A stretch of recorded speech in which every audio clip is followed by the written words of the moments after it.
On va parler de cuisine thaï avec Charlotte Gorzola. Bonjour. Moi, je mets ma serviette tout de suite parce que je sais que ça va tâcher. Parce que ce que je vais manger, ça va tâcher. Il y a un risque que ça tâche, effectivement. Je vous ai apporté des nouilles avec une soupe au curry avec du poulet. Alors c'est le problème avec les épices, il faut faire hyper attention.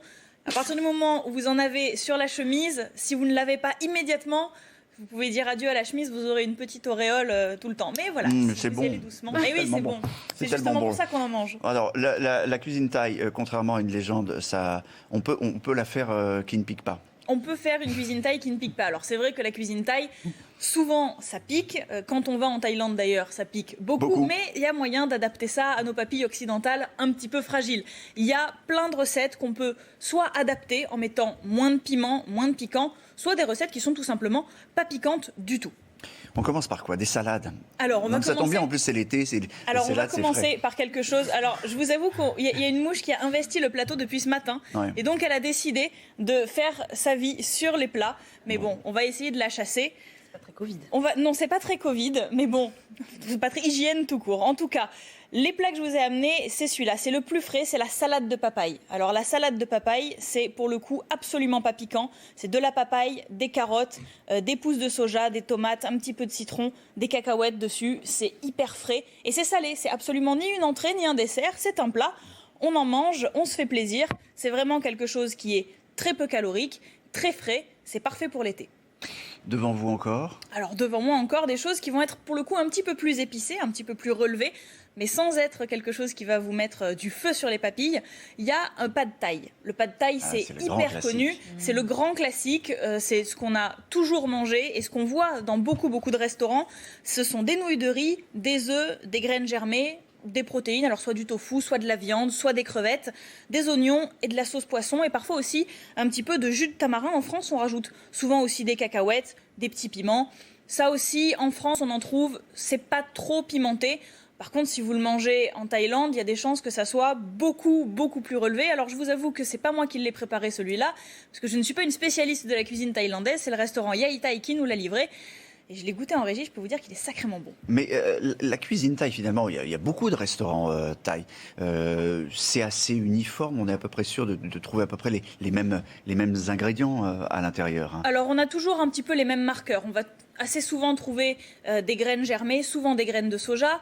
On va aussi souvent trouver des goûts assez similaires, souvent un peu de coriandre, souvent de la citronnelle. Il y a beaucoup de citronnelle, alors on ne la trouve pas dans le plat, mais elle est utilisée pour infuser les bouillons, pour faire donner un petit goût aux viandes. Donc, comme son nom l'indique, la citronnelle, ça donne un petit goût citronné, mais on n'a pas l'acidité du citron. Donc c'est un goût qui est finalement très agréable. Qu'est-ce qui fait la spécificité de cette cuisine thaï? La spécificité de cette cuisine thaï, finalement, c'est des saveurs qui sont très relevées, mais qui ne sont pas très épicées. Les épices, c'est finalement toutes ces épices sèches qu'on trouve en poudre assez facilement et qui sont très fortes, qui ont des goûts qui sont très marqués. La cuisine thaï, c'est une cuisine qui se tourne beaucoup autour des herbes, la coriandre, la citronnelle, le basilic thaï, l'anis, donc beaucoup d'herbes qui vont être qui vont avoir finalement ce qu'on dit une longue tenue aromatique. Donc on va avoir un goût qui va durer très longtemps en bouche et qui va être beaucoup moins fort, beaucoup moins puissant, mais qui va être quand même très marqué et très identifiable. On dit cuisine thaï comme on pourrait dire la cuisine française. En fait, c'est très large. Finalement, moi j'ai l'impression que le spectre est beaucoup moins large que celui de la cuisine française. Vous avez parlé des mêmes marqueurs. On retrouve des ingrédients qui sont assez basiques et qui sont dans l'air du temps finalement. Tout ce que vous avez devant vous, les graines germées, c'est quelque chose qui s'adapte très agrumes, facilement à la cuisine occidentale telle qu'on la pratique aujourd'hui. Alors il y a beaucoup de spécificités quand même dans la cuisine thaï. Elles ne sont pas toutes adaptées effectivement à nos palais. La soupe de piment, on peut faire ce qu'on veut, c'est de la soupe avec du piment. Donc ça va être difficile effectivement si on n'a pas une grande tolérance au piment. Mais dans la cuisine thaï, par exemple, pour ce qui est des soupes et notamment des currys, on va avoir des soupes qui vont être très différentes. En France, on a des soupes telles que je vous ai présentées là. Donc c'est une soupe qui est très jaune avec du curry rouge, avec du poulet, avec des nouilles de riz et surtout avec du lait de coco. Le lait de coco, ça va aider à faire que le piment ne pique pas trop en bouche. Mais cette soupe-là, on ne la trouve en Thaïlande que dans le centre de la Thaïlande. Dans tout le reste du pays, et notamment au nord et au sud, on a un bouillon qui est fait à base d'eau. Donc on a un bouillon qui est beaucoup plus fort et qui est surtout beaucoup plus piquant. Devant vous aussi, il y a des beignets, parce qu'on fait aussi frire pas mal en Thaïlande. On fait frire beaucoup de choses en Thaïlande. Alors ici, je vous ai amené beaucoup de spécialités à base de poulet. Donc ça, ce sont des petites...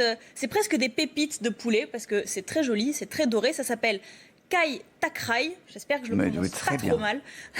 Très bien. Je vais m'en remettre sur la prononciation. C'est donc du poulet croustillant. Et pour le coup, qui a été mariné avec de la citronnelle et du basilic thaï. Alors le basilic thaï, attention, c'est absolument pas comme du basilic classique. C'est un goût qui est plus proche de l'anis. Ça a des feuilles qui sont beaucoup moins vertes, des tiges qui sont pourpres. Donc on fait pas un pesto avec du basilic thaï. Dernière petite question, c'est calorique la cuisine thaï? Ou alors c'est vraiment bien ce qu'il faut prendre cet été pour être fit? Alors ça dépend. Effectivement, la salade de papaye pour le corps prêt pour le bikini, c'est absolument parfait. Effectivement, les soupes avec du lait de coco ou le poulet frit, c'est un petit peu plus lourd. Mais globalement, la cuisine thaï, c'est quelque chose qui est assez léger. Même si on fait quand même attention aux nouilles de riz, ça reste du riz, ça reste quand même assez calorique. Merci Charlotte.